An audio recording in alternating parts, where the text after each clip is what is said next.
దేశంలో ఎవరు కేసీఆర్ లా కష్టపడలే. రాష్ట్ర అభివృద్ధి కోసం రక్తాన్ని రంగరించారు.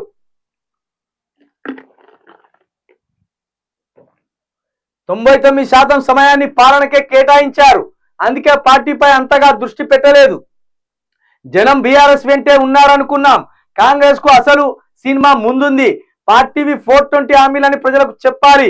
బీఆర్ఎస్ శ్రేణులతో మాజీ మంత్రి కేటీఆర్.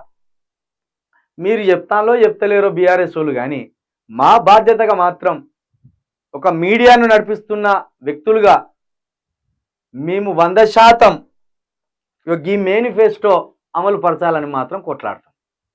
ఇక మీ పార్టీని మీరు డెవలప్ చేసుకుంటారా? మీ పార్టీలో ఉన్న కార్యకర్తలకు మీరు విలువ ఇస్తారా?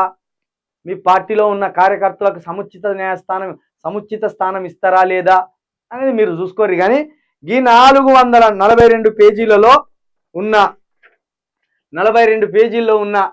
413 హామీలను మాత్రం నెరవేర్చడానికి శక్తి వంచన లేకుండా మేము ఖచ్చితంగా పనిచేస్తాం.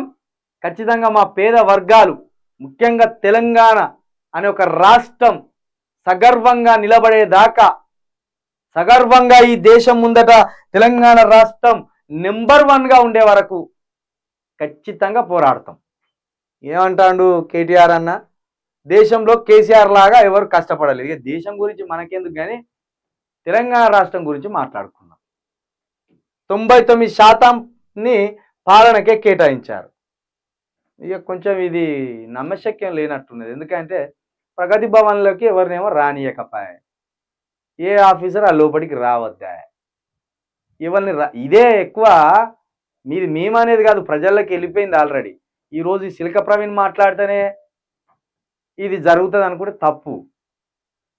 మీరు ఎప్పుడైతే ప్రజలకు దూరమైనలో గప్పుడే అధికారానికి దూరమైనలో అనేది ప్రజల వాదన, ప్రజల మధ్య జరుగుతున్న చర్చ.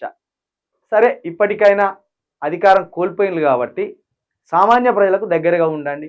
కేసీఆర్ గారు కూడా సామాన్యులను గెలవాలి. ఇక రానున్న రోజుల్లో అయినా మీ మీద ఉన్న ఆ నింద ఏదైతే ఉన్న దొరతనం అనే నింద ఏదైతే ఉన్నదో దాన్ని చెరిపేసుకోండి. ఇంకా ముఖ్యంగా ఆ నలుగురే కన్నింగ్ రావులు అనేది ప్రచారం బాగా పెట్టింది దుర్మార్గులు.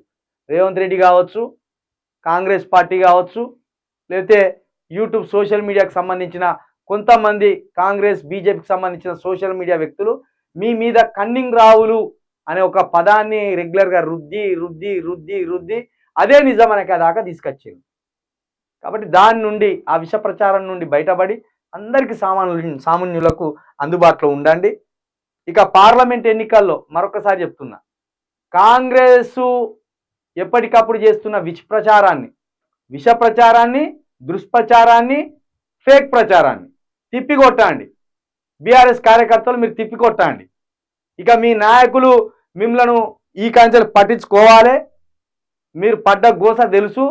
10 సంవత్సరాలుగా టీఆర్ఎస్ పార్టీలో ఉండి కార్యకర్తలు పాపం ఒక్క రూపాయి సంపాదించుకోలేకపోయింది.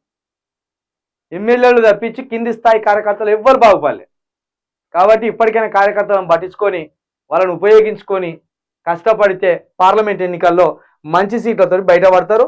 మంచి సీట్లతోటి మీరు బయటపడితే కేంద్రం నుండి తెలంగాణకు రావాల్సిన నిధులు మాకొస్తాయి. దాని ద్వారా తెలంగాణ మరింత ముందుకు పోయే అవకాశం ఉంటుంది.